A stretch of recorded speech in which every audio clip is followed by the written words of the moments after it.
ആയത്തിൽ അല്ലാഹു സുബ്ഹാനഹു വ തആല 4 മാസങ്ങളുടെ പേര് പറഞ്ഞിട്ടില്ല. 12 മാസങ്ങളുണ്ട്, അതിൽ 4 മാസങ്ങൾ പവിത്രമാക്കപ്പെട്ടതാണ്.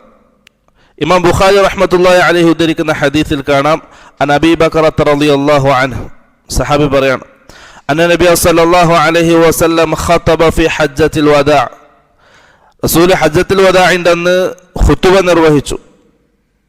അവസാനമായിട്ട് മാലോകരെ മുഴുവൻ ഒരുമിച്ച് കൂട്ടി അല്ലാഹുവിന്റെ റസൂൽ സല്ലല്ലാഹു അലൈഹി വസല്ലം നടത്തിയ പ്രഭാഷണമാണ് ഖുതുബയാണ്.